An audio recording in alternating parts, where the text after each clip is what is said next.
जय माता दी दोस्तों, मेरा नाम है दीप्ति और आपका मेरे चैनल पर बहुत बहुत स्वागत है। आज मैं आपके साथ शेयर कर रही हूँ अहोई अष्टमी की पूजा व्रत की सभी सामग्री। तो देखिए, सबसे पहले तो अहोई माता का हमें यहाँ पर फोटो या कैलेंडर चाहिए। अगर आपके पास फोटो है तो आप फोटो रख लीजिए, और कैलेंडर तो आसानी से आपको मार्केट में मिल ही जाएगा। इसको हमें 2 मिट्टी के मटके चाहिए, मिट्टी के आप कह सकते हैं, इसको कलश भी कह सकते हैं। अहोई अष्टमी का व्रत इस साल 5 नवंबर को है।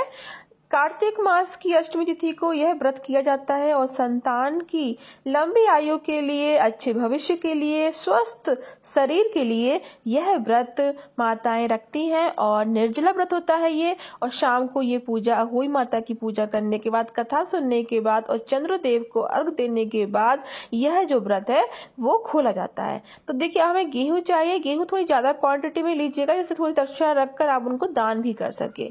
और ये जो पूजा होती है, इसमें जो कलश होते हैं ये कैसे भरे जाते हैं, इनमें क्या भरा जाता है, अलग अलग भरा जाता है कि दोनों चीजें एक साथ भरी जाती हैं, ये सभी जानकारी आपको मेरी पूजा की वीडियो में मिल जाएगी। पूरी पूजा विधि मैंने शेयर कर दी है।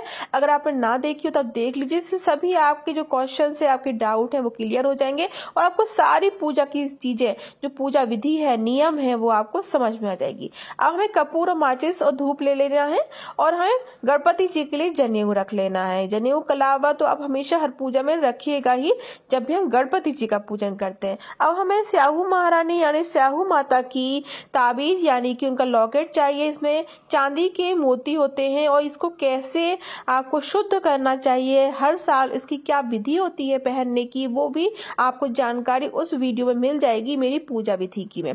अब मैंने यहाँ पर कुछ पुष्प ले लिए हैं, और हमें यहाँ पर कुछ सुहाग का सामान भी अर्पित करना चाहिए, क्योंकि ये जो पूजा होती है एक तरीके से माता लक्ष्मी की ही पूजा होती है। इस तरीके से आपको उनको सारा श्रृंगार का, सुहाग का सामान जरूर अर्पित करना चाहिए। अगर 16 श्रृंगार नहीं कर पाए तो कम से कम 5 या 7 चीजें जरूर अर्पित करें। अब यहाँ लाल पीले हमने उनको पुष्प चढ़ाने के लिए रख लिए हैं। अब यहाँ मैंने कुछ चांदी का सामान रखा है, चांदी की पायल और बिछिया अहोई माता को अर्पित करेंगे। अगर आपके पास नई रखी है, आपको बिल्कुल कोरी ही यूज करना है, नई आपको चढ़ानी है। बाद में आप उनको चढ़ाने के बाद आप खुद भी पहन सकते हैं इनको, और आप चाहे किसी को दे भी सकते हैं। अब हमें सुहाग का सामान रख लेना। सुहाग के सामान मैंने देखिए चूड़ियां रख ली है, मेहंदी, महावर, आलता और बिंदी रख लेंगे, और कुछ दक्षिणा जरूर रखेंगे। और फिर हमें बायने का साड़ी निकाले। बायने की साड़ी, सूट या शॉल आप कुछ भी निकाल सकते हैं।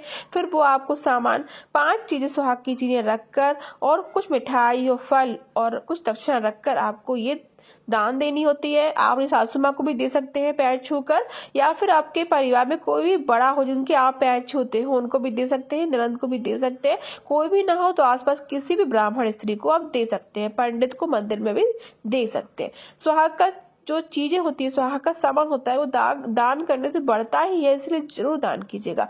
जरूरी नहीं है कि उसी दिन दान करें, अगले दिन भी कर सकते हैं, मिनस कर रख लें और फिर बाद में आप दान करते हैं। तो देखिए, सुहाग का सारा सामान हमने निकाल के रख लिया है। अब हमें मिठाई चाहिए।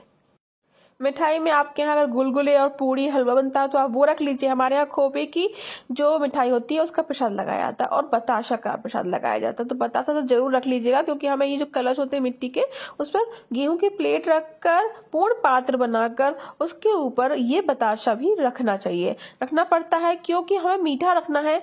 आप फल भी रख सकते हैं, बस उसको खाली ना छोड़ेगा। तो अब यहाँ पर देखिए, मैंने यहाँ पर गुलाब जामुन का भोग लगा रही हूँ। मैं गुलाब जामुन खोपे के होते हैं, तो ये यहाँ पर हम लोग रख लेते हैं।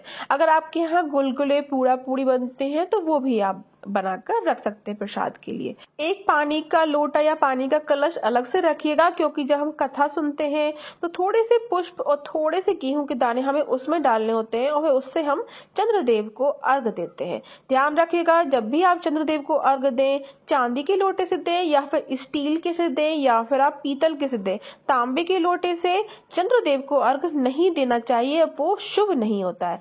तो हरे फल का भोग अर्पित करना चाहिए। आज के दिन बहुत ही शुभ होता है। तो जो भी हो आपका, सीताफल है, अमरूद है, हरे केले है, ककड़ी है, खीरा है, तो ये सभी चीजें आप अर्पित कर सकते हैं। तो देखिए पूरी पूजा विधि मैंने आपके साथ शेयर कर दी। अगर आपने ना देखी तो जल्दी से जाकर मेरे चैनल पर देख लीजिए और ज्यादा से ज्यादा इस वीडियो को शेयर जरूर कीजिए, जिससे सभी को जानकारी प्राप्त हो। सही जानकारी से ही पूरी पूजा हमें करनी चाहिए। तो चलिए आज का ये वीडियो मैं यही साथ करती हूँ। आशा करती हूँ आपको वीडियो अच्छा लगा होगा। अगर अच्छा लगा हो तो प्लीज लाइक जरूर कीजिए, न्यू है तो सब्सक्राइब कर लीजिए। आप सभी को अहोई अष्टमी की बहुत बहुत शुभकामनाएं। धन्यवाद।